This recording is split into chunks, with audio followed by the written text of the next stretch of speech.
today I'm going to show you how to maintain your cowboy knife or everyday knife, the knife that you seem to pull out of your pocket a lot. If you're using knives a lot, they're going to need some maintenance. You definitely don't want to find yourself in a situation where this needs to be surgical sharp and it's basically a spoon. And so in front of me are a few things that I use to maintain my knives. The number one thing that I use, and sometimes on a daily basis, depending on how much use I get, is just a steel. Now, there probably is a big difference in quality of steels. However, I've done a lot of knife honing on some pretty budget stuff and had good success. And so what this is going to do is on the edge of your blade, basically this entire edge is like a raspy bunch of burrs. And so when you use a steel, what it's going to do is going to straighten those back out or take off big chunks. But this is on a microscopic level, so you're not going to see much of this, but you will certainly feel it. So I know it's time to use my steel. If on my fingernail, if you get close here, you might not be able to see this. If I can't make a nick in my fingernail. Now you can do this with your thumb or a finger and have an idea, but that to me is a pretty good indicator. Another good indicator is to take an envelope, a piece of paper, and try to cut a 45-degree angle in it. That'll tell you. I think just as soon as you take your knife out to do something, you know. So when I get home or before I'm gonna go out and do something for the day that I know I'm probably gonna need my knife for, I'm gonna use the steel. And so there's ways to do this coming down at your hand. I've found that it's better to go away from your hand. So when you're reprofiling this, an aggressive angle, so this would be 90 degrees to that, that's obviously gonna dull your blade. If you go too shallow, you'll either start to, take stuff off of your outside edge of your knife that you don't need to do.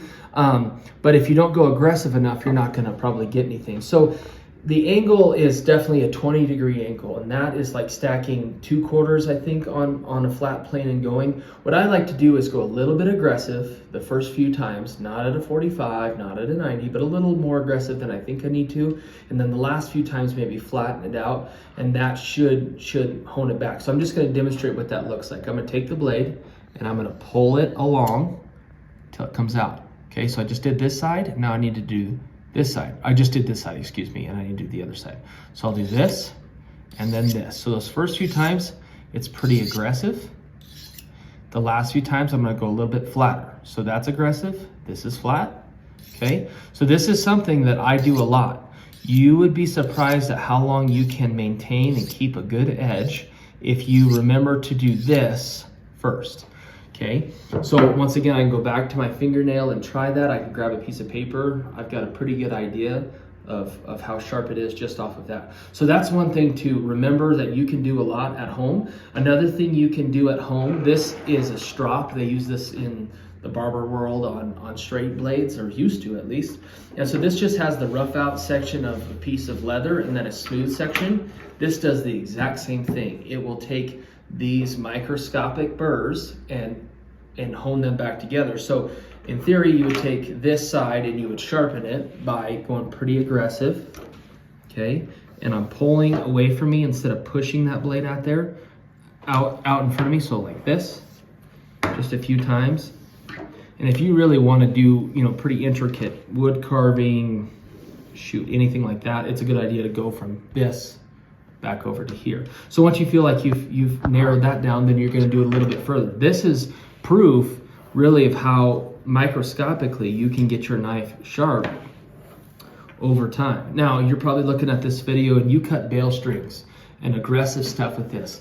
That doesn't matter. Even if this is marginal steel, there's still that microscopic level that you need to maintain and keep in shape. So now I'm just going to show you quickly another thing that I feel like you have to have, especially if you use knives a lot. You need a sharpening stone. Now you can spend a lot of money on good wet stones or stones that use oil and learn how to sharpen a knife that way. I think that's a great way to do it. This is just a diamond plated stone, probably 12 to 15 bucks, and you just use water on this. So if you nick your knife, you do something pretty aggressive with your knife, and these two options are not getting it sharp, you're gonna have to reset that cutting edge, and that's what you do with this. So in another video, I'll show you some ways to go ahead and do that. But on the daily, it's good to have for sure this piece of equipment. Now, just as a little hack, this emulates exactly a belt. So a leather belt that you have has a smooth side and a rough outside. So you can do this without ever needing to use a strap. So if you're out somewhere, you don't have a steel, grab your belt, go ahead and re-hone your edge. But this is definitely what I use to maintain my daily carrying knives. And to be honest with you, I do it just about every day or every other day. So if you like this video about maintaining knives and want to learn more about sharpening or anything of that sort, please like this video and subscribe to the Startup Cowboy channel.